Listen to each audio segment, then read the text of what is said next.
I'm going to start by telling you something that doesn't sound nice, but it's true. When you get old, what weighs on you most isn't the things you did wrong, but the things you kept carrying long after they stopped making sense. Ideas, objects, responsibilities, fears, all of it piles up like dust in a room no one ever opens. And one day you realize you're living surrounded by things that no longer serve you, but that you also don't know how to let go of. I'm older than I ever thought I'd be, and still there are decisions I replay in my head as if there were time to fix them. There isn't. Time doesn't negotiate, it only moves forward. And as it does, it charges interest on everything you refuse to release. At first you don't notice it. It's small, a bit of tiredness, an ache in the body, a tightness in the chest. But over the years, the price becomes clear. Less freedom, less lightness, less life. For a long time, I believed that holding on was a virtue. Enduring, resisting, maintaining. That's what I was taught. Don't throw anything away. Don't abandon anything. Don't give anything up. But no one tells you that there comes a point when continuing to hold on isn't strength, it's fear. Fear of change, fear of making a mistake, fear of discovering you're no longer who you used to be. So today I don't want to talk to you about selling objects as if this were financial advice. I want to talk to you about selling weight. About getting rid of everything that's taking up mental, emotional, and physical space just when that space becomes more valuable than ever. Some of these things cost money, others cost relationships, others cost years of peace of mind. They all have one thing in common. They promised you security and ended up stealing your time. If you're close to retirement, or if you've already retired and something doesn't feel right, listen carefully. Not because I have all the answers, but because I learned many of these lessons late, when fixing things was no longer easy. You can still choose. You can still lighten the load, but you won't do it tomorrow. You'll do it now, or you'll never do it at all. Number one, your job. No one warns you about this when you spend 40 or 50 years working. No one sits you down and tells you that one day you'll stop being necessary. Not useless, not old, not finished, just unnecessary. The world will keep turning without asking you anything, and the profession that gave you a name will stop calling you in the morning. That silence is heavier than you imagine. I knew a man, Ernest, a civil engineer, brilliant. He spent his entire life solving problems no one else could solve. Bridges, buildings, calculations that allowed no mistakes. When he retired, we organized a dinner, toasts, hugs, speeches. A week later, he called me, not to celebrate, not to travel, not to rest. He called to ask if I knew of any project, anything at all, even if it didn't pay. His voice sounded empty. He wasn't tired. He was lost. For months, he woke up at the same time as always, put on his shirt as if he were heading out, and sat at the kitchen table not knowing what to do with the day. His wife thought he was depressed. He said he wasn't. He said he was just waiting for someone to need him. That was the problem. He had spent so long being useful that he didn't know how to simply be human. A job is a suit you wear for so long that one day you confuse your skin with the fabric. You introduce yourself by what you do, not by who you are. And while you're working, that works. It gives you structure, recognition, meaning. But when that suit no longer fits and you don't know how to take it off, it starts to suffocate you. I went through that too. I thought I was prepared. I had plans, routines, good intentions. None of that matters if you can't answer a basic question. Who am I when no one needs me? It's an uncomfortable question. That's why many people don't ask it until it's too late. If you're still working, listen to me carefully. Start now to build an identity that doesn't depend on your title, your business, or your experience. Learn to be someone even when you produce nothing. Because the day the job ends, and it will end, you won't want to discover that everything you were left with it. Don't sell your career. You already lived that. Sell the idea that without it you're worthless. Because retiring without having found yourself outside of work isn't rest. It's a slow, silent way of disappearing. Number 2, your house. There comes a moment in life when a house stops being a home and turns into a map of what no longer is. Doors that never open, rooms that are cleaned out of obligation, stairs that are avoided because they hurt. And yet you keep saying, my house, as if those walls still describe the life being lived inside them. I knew Elena, a widow for more than a decade. She lived alone in a 2-story house where she had raised 4 children. She slept in the same bedroom she had used for 40 years and hadn't gone up to the 2nd floor in 5. Every time someone suggested moving, she took offense. She said her memories were there, that selling would be like betraying her history. The truth was different. She was afraid of admitting that that chapter was already over. One winter she slipped on the back stairs. Nothing serious, thank God, but enough to leave her in pain for weeks and afraid of falling again. Even then she refused to move. The house was too big, but her pride was bigger. She ended up hiring help to clean, to tend the garden, to carry things she could no longer lift. She was paying to hold on to a space she no longer lived in. Houses don't store memories. Memories live in the body, in what you know, in what you felt, in what you loved. Walls only collect dust. Confusing the two is how you end up a prisoner of a place that no longer serves you. Moving doesn't erase your life. It doesn't erase the people you loved or the years you lived there. The only thing it erases is unnecessary weight. Fewer square feet, fewer stairs, less maintenance, more energy for what actually matters. For walking without fear, for welcoming visitors without embarrassment, for living without feeling like your own house is winning the battle against you. If you're paying for rooms you don't use, if your body can no longer handle the space your pride insists on keeping, ask yourself an honest question.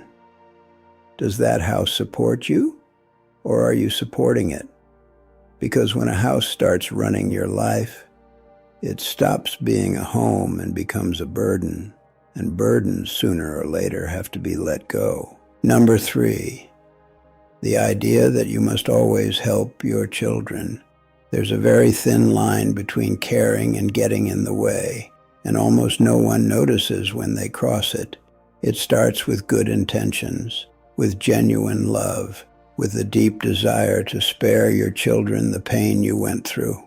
The problem is that pain also teaches, and when you always prevent it, you steal learning. I knew Raul, a noble, hard-working man, the kind who never denied his family anything.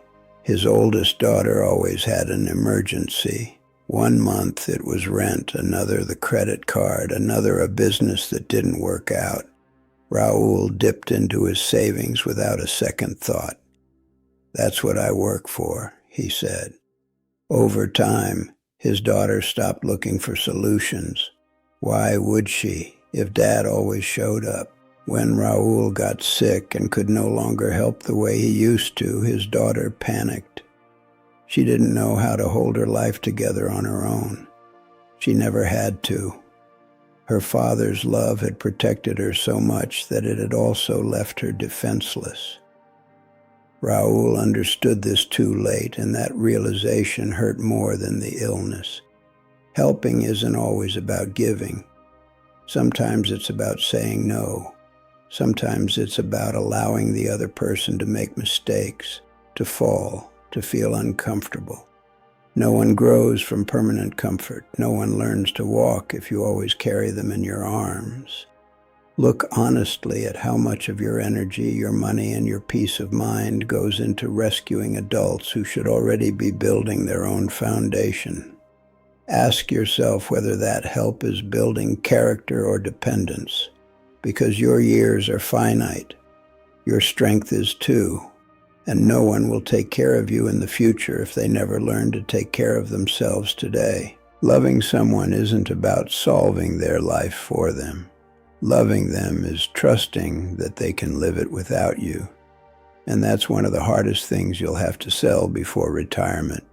Letting go of the idea that if you don't save them, you're abandoning them. It's not abandonment, it's respect. It's number 4, things that promised happiness and now charge a toll. There was a time in your life when certain things meant success. Not pleasure, not calm, not real enjoyment. Success. Having them said something about you. It said you had made it, that you had won, that you hadn't done badly in life. The problem is that the meaning changes, but the things stay. I knew Victor, the proud owner of a huge, shiny RV, equipped like a small hotel. He bought it at 60 with the idea of traveling the country. He talked about it as if it were freedom on wheels. 10 years later, that freedom hadn't moved more than 3 times a year.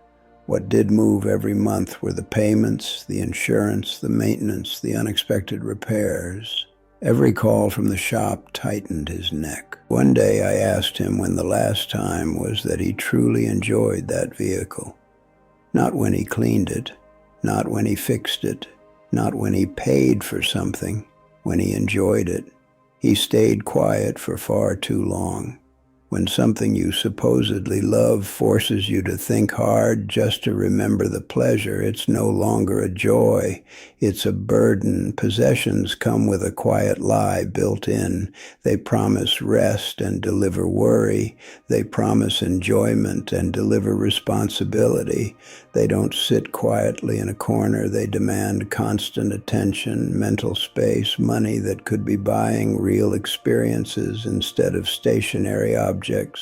In retirement, your energy becomes a limited resource. You can't afford to waste it maintaining things that no longer give anything back. Every object you keep should justify its place in your current life, not in the life you dreamed of having 20 years ago. This isn't about living with nothing. It's about living with what weighs little. If something drains you more than it gives you, even if it once symbolized achievement, it's time to let it go. Because at this stage, true wealth isn't what you own. It's how light you feel when you wake up. And no expensive thing can give you that. The 5th thing you need to sell before retiring is the fear of what people will say, even though almost no one calls it that. We usually disguise it as caution, good manners, not wanting trouble. But underneath, it's fear. Fear of standing out, of looking bad, of someone raising an eyebrow and deciding you no longer fit where you always fit before. I met Teresa when she was already past 70. Her whole life she had wanted to paint. Not to sell paintings, not to exhibit, not to become anyone special. She just wanted to sit in front of a canvas and use colors. She never did.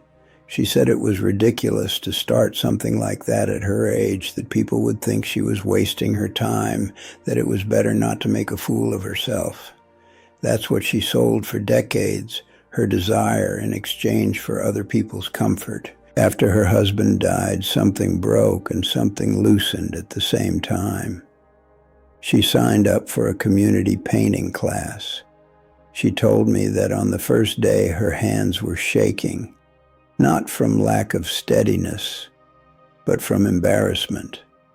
Embarrassment at being seen trying something new when she was supposedly meant to be fading out, not beginning. Do you know what happened? Nothing. No one laughed. No one pointed. No one was paying as much attention to her as she thought. Everyone was too busy wrestling with their own fears to judge someone else's. And Teresa went home that day with paint on her fingers and a smile she hadn't had in years. That's what no one tells you. Most people aren't thinking about you. They're thinking about themselves. The fear of what people will say is a cage you build alone, with bars made of imagined opinions. And you spend your life asking permission to be who you are. At this point, you should already know this. The people who truly love you want to see you alive, not proper. And the ones who don't love you don't deserve to decide how you live. Every decision you don't make out of fear of other people's eyes is a piece of life you give away to people who never even asked for it. So sell that fear. Sell it at a high price, because it has cost you years. Wear the clothes you like, take the class you've always postponed. Say what you feel, even if your voice shakes. You're not here to meet expectations. You're here to live. And there is no sadder retirement than one where you finally have time, but you're still asking for permission. There are things that don't take up space in your house, but feel just as heavy when you get up in the morning. They aren't stored in drawers or the garage. They're stored in your chest. The sixth and seventh things you need to sell before retiring live there. The grudges you've been carrying for years and the absurd need to control how other people live. For almost 20 years, I didn't speak to my younger brother.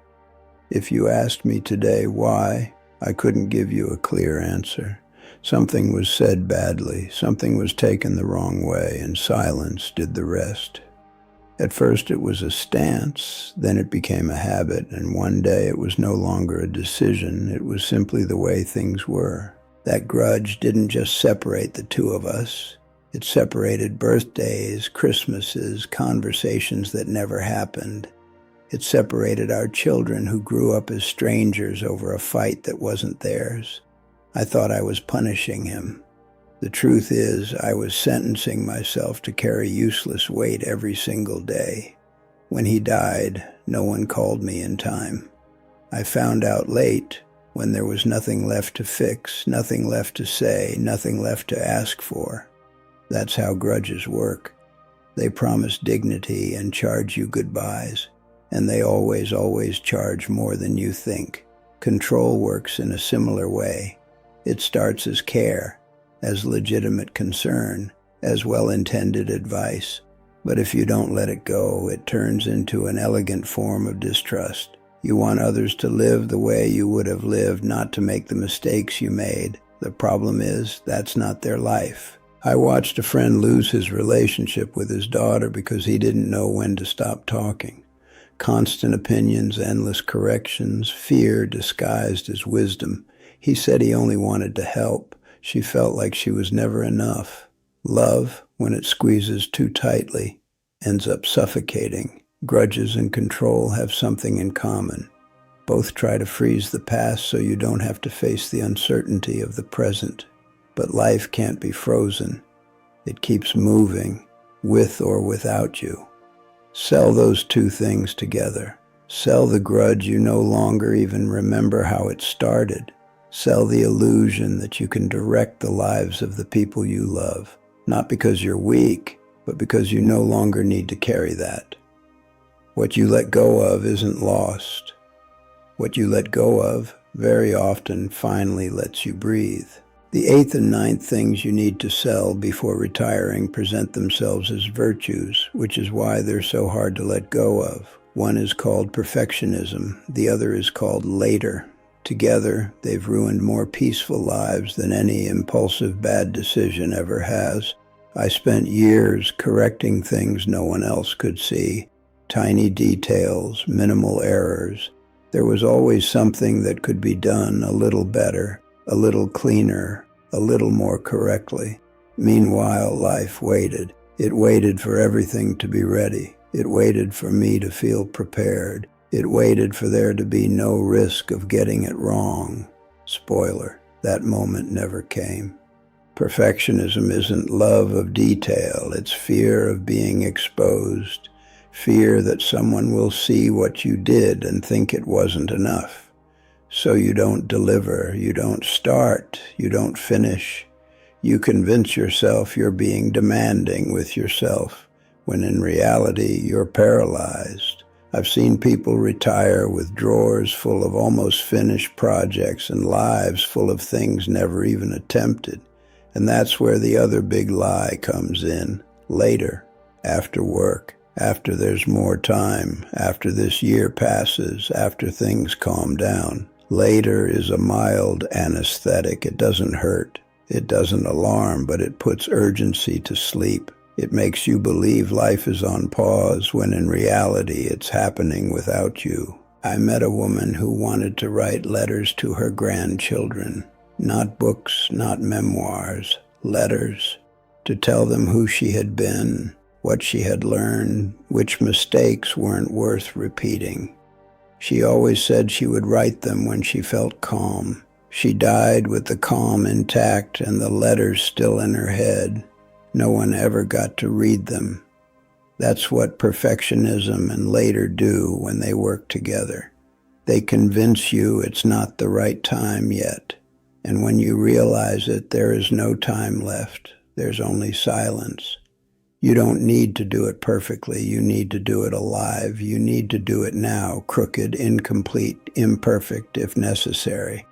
Because the only truly unforgivable thing isn't making mistakes, it's never trying. Sell the obsession with doing everything flawlessly. Sell the habit of postponing what matters. Don't wait to feel ready. No one ever is. Life doesn't reward perfection. It rewards those who dare to start before it's too late. When you look at everything together, you realize it was never really about selling things. It was about stopping the habit of paying with your life for what no longer gives anything back. Each of these things seemed reasonable when it began, useful, necessary, even noble, and without realizing it, they took up more space than they ever deserved. No one reaches the end regretting not having worked more hours, or not having been more proper, or not having kept everything under control. What hurts is something else. It's the silence of the words never said. It's the time handed over to fear. It's having waited too long to start living lightly. I've seen people let go in time and grow younger without changing their bodies, and I've seen others cling tightly to everything, even when they could no longer hold it, and shrink inside their own lives. The difference was never luck. It was the courage to let go. If you're hearing this before retirement, you have a huge advantage. You can still decide what you carry with you and what you leave behind. Don't carry houses you don't live in, guilt that isn't yours, other people's expectations, old grudges, projects that never begin. Don't carry someday. That doesn't exist. Life doesn't open later. It opens now, in the call you make today, in the uncomfortable conversation you don't postpone, in the thing you start even if it isn't perfect, in the weight you choose to set down.